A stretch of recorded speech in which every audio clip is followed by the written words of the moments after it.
Through the night of June 5, 1944, 1,213 warships, and 4,126 transport ships of various types, 6,939 vessels altogether, sailed over the heavy seas of English Channel, to reach the rendezvous point, codenamed Piccadilly Circus. From there, the mighty Armada split into 5 groups, and continued towards the French coast, to the beaches codenamed Sword, Juno, Gold Utah, and Omaha. Soon, one of the most significant battles in world history would begin, and all the conferences, the plans, and the exercises will be meaningless. After all, no plan survives first contact with the enemy. The convoy carrying the initial landing force for Omaha Beach, designated as Force O, arrived at 3 a.m., approximately 2 kilometers off the coast, and dropped anchor to prepare the landing craft. A half-hour later, at 3:30 a.m., the assault troops moved to their debarkation posts on the assault transports, and began loading into the landing craft at 4:15 a.m. Shortly after, ahead of schedule, at 5:45 a.m., the battleships and destroyers began the preliminary naval bombardment, which lasted until 6:25 a.m. At 6 a.m., an aerial bombardment of the beach began. A total of 446 B-24 bombers, an entire 2nd Bombardment Division of the 8th Air Force, dropped 13,000 bombs, mostly 100-pound high-explosive, fragmentation bombs, some of the lightest pieces of ordnance, in the 8th Air Force's inventory. The light bombs were chosen intentionally, as invasion planers wanted to avoid hundreds of deep craters scattered over the sand, which would prevent the innumerable jeeps, trucks, and tanks from leaving the beach, in their ultimate goal, push toward St. Lo. Therefore, these bombs had virtually no effect against a hardened position, such as a concrete gun emplacement. Precision bombing was something entirely new for the airmen of the 8th Air Force, since their main task was demolishing German industry. While carrying out this new task, airmen took the extraordinary precaution to avoid friendly casualties, as accidental bomb releases, just a few seconds too soon, could have caused hundreds of American deaths. As a result of this extra caution, none of the bombs fell on their intended targets. Most exploded harmlessly in the pastures south of the landing beach. By 6 a.m., the landing craft set off from the assault transports to arrive at the rendezvous point. The rough sea caused more than half of the assault troops to be seriously seasick, even before the final approach to the beach. For the troubled soldiers, who were about to storm Omaha Beach, the first sight of the French coast was alarming. Air Force bombers had obviously failed in their mission, as the beach was still intact and smooth, without any crater or destroyed beach obstacle. Although the naval shelling had been impressive, it did not last long enough to accomplish much. They were also well aware that the Germans were ready and waiting. In fact, it was the Germans who first opened fire in the Omaha Beach sector. At 5:30 a.m., a few German guns opened fire on the silhouettes of ships appearing on the eastern horizon from their coastal emplacements near Port En Bessin, about 5 kilometers east of the landing beaches. This fire accomplished nothing other than helping the Allies pinpoint the location of the battery, and it allowed Allied warships to commence firing 20 minutes earlier than they otherwise would have. The Germans, just like Allied troops on board transport ships, had a sleepless night. It all started around 10:15 p.m. on June 5, when German intelligence intercepted a coded radio message to the French resistance, indicating that the invasion would begin in the next 48 hours. Throughout the early morning hours of June 6, the first reports of paradrop and glider landings in Normandy sectors began to arrive at the 84th Corps headquarters. At 1 a.m., Lieutenant General Wilhelm Richter commanding officer of the 716th Infantry Division, informed General Eric Marks, commander of the 84th Corps, of paratrooper drops, in sectors held by the 716th Infantry Division. Soon, all German army troops in Normandy were alerted and put on standby. At 3:10 a.m., General Marks ordered the Corps Reserve, consisting of the 915th Grenadier Regiment and Reconnaissance Battalion of the 352nd Infantry Division, known as Kampfgruppe Meyer, named after the commander of the 915th Grenadier Regiment, Lieutenant Colonel Karl Meyer, to begin moving towards Montmartin-de-Ville, just a few kilometers north of Via Estuary, in order to keep open the routes between the 709th Division, at Utah Beach, and the 352nd Division, at Omaha. Although Omaha Beach was not in the landing zone of the 82nd or 101st Airborne Divisions, due to dispersion of the drop, a small number of scattered paratroopers landed in the positions west and behind of Omaha Beach. The strongpoints along the coast were manned by the 726th Regiment of the 716th Infantry Division. As there were not enough accommodations for the troops of the 352nd Infantry Division in the coastal strongholds, companies of its two regiments, the 914th and 916th Regiment, were garrisoned in towns and villages immediately behind the beach. Once the invasion alert message was transmitted, these units moved forward immediately, and reinforced the troops of the 726th Regiment, in the bunkers and trenches along the coast. Occupying their positions, in bunkers, trenches and pillboxes along the beach, the German troops stared into the pre-dawn darkness, attempting to see anything on the horizon. With the first light of day, as the morning mist dispersed, they saw 1,028 ships of Force O, sailing towards them. And while the officers in headquarters were still not sure whether the invasion began, for the soldiers of the 716th and 352nd Divisions, there was no doubt that invasion was on the way. Meanwhile, about 5 kilometers offshore, in front of Omaha Beach, the invasion began with a tragedy. At 5:30 a.m., a total of 64 specially designed, duplex-drive Sherman tanks were launched from transport ships to start their voyage to shore, aiming to get on the beach at 6:25 a.m., 5 minutes before the first wave of infantry. Known simply as DD tanks, they were designed as amphibious, swimming tanks that worked by erecting a flotation screen around them, which enabled them to float, powered by the tank's engine to propel them in the water. The idea of a 35-ton, armored vehicle, remaining on the surface and moving through the water, might have succeeded in a perfectly calm sea, but in a sea with waves up to 2 meters high, the consequences were disastrous.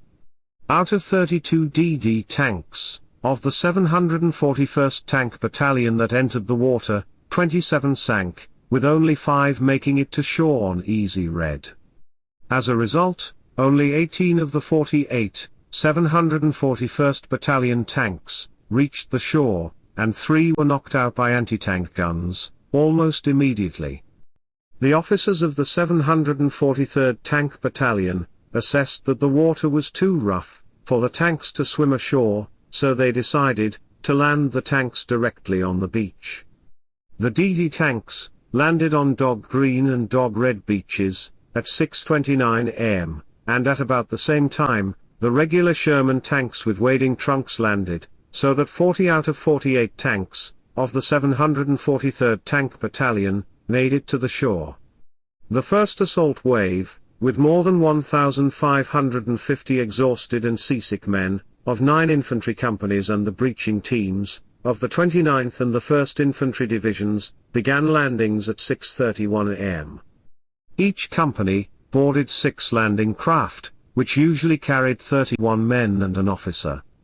Of the 50 first wave landing craft, 48 transported men of the 29th and 1st Infantry Division. The remaining 2 would convey Company C of the 2nd Ranger Battalion to Omaha's westernmost sector, designated as Charlie. Overloaded with much more equipment than usual, the assault troops could not count to survive if a landing craft sunk, with more than 20 kilograms of gear strapped to them. As the beach drew closer, soldiers and sailors peered over the sides of their landing craft, when they saw hundreds of threatening beach obstacles looming on the shore.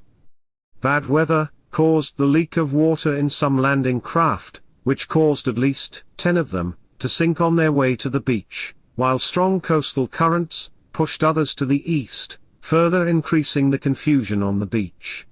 At first sight, the beach looked abandoned. The men hoped that a short naval barrage had caused most enemies to flee. However, the silent shore quickly turned into hell. Foamy white geysers, produced by mortar shells and howitzers, suddenly erupted from the sea, amid rows of landing craft. As they closed to 400 meters from the shore, there was a new eerie sound of machine gun bullets hitting the front ramps of the landing craft. It was now clear to everyone that the landing was not going to be an easy task. In the 29th Division zone, on the way to the Charlie sector, the two first-wave landing craft, carrying Company C of the 2nd Rangers, under Captain Ralph Goranson, quickly drew the attention of the German defenders.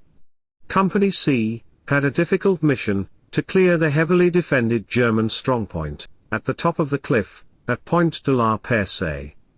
The Rangers landed right in a killing zone in front of heavily defended German strongpoints, known as Widerstand Nester, or WN-71 and WN-72 in short.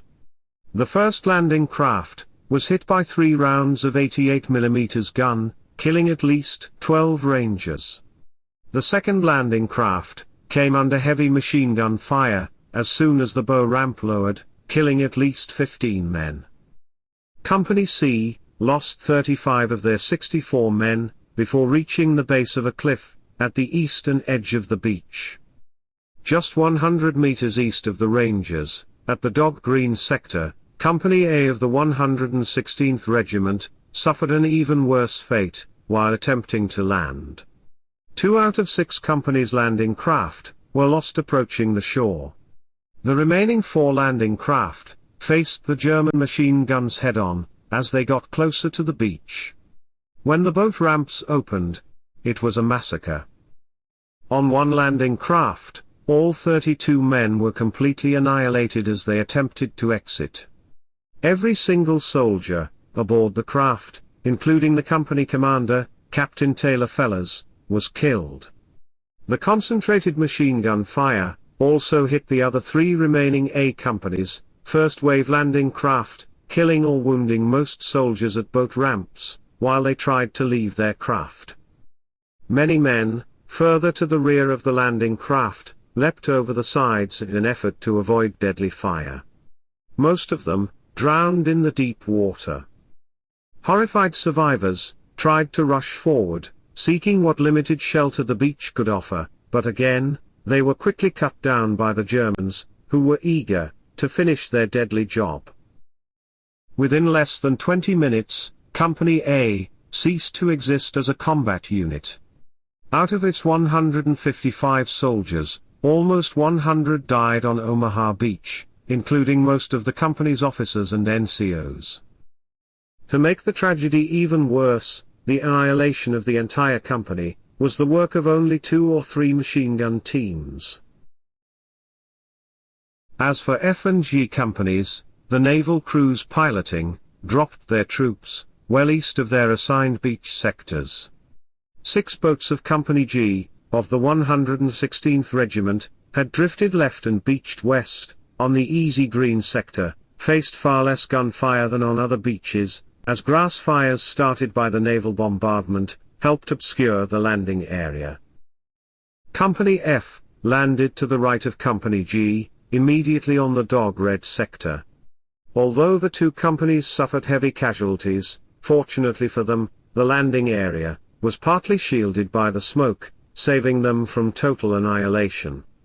Drifting smoke from the grass fires partially masked German machine gunners stationed at WN 66 and 65 strongpoints, but the three sections furthest east were exposed and suffered 50% casualties by the time they reached the first cover.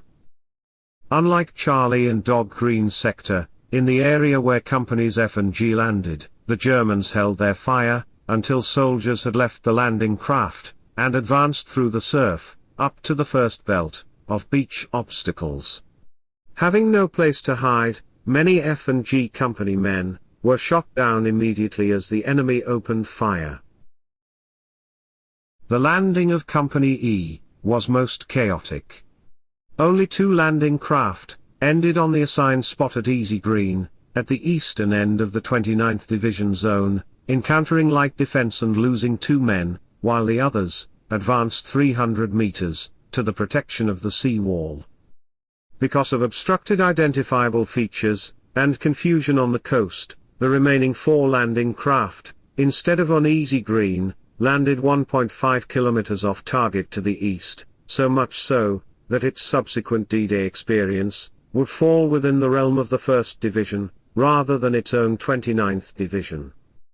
On the beaches to the east, the 16th Infantry Regiment would lead the 1st Division ashore, as it did twice before, in its 3rd invasion, in the past 19 months. This time, however, the situation quickly descended into chaos. Problems with the control of the landing craft, and drifting smoke, generated by grass fires, made it difficult for naval crews to recognize coastal landmarks, alongside the strong current, causing many landing craft to drift eastward. Therefore, many units landed far from their objectives.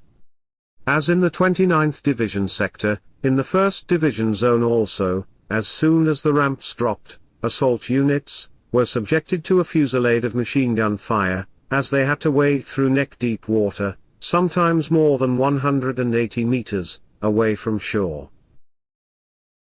The landings on Easy Red passed relatively easy, with only 2 sections of Company E of the 16th Regiment landing on the assigned spot.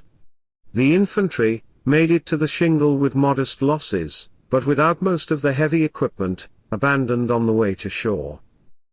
On this occasion, one of the most heroic actions of the day occurred.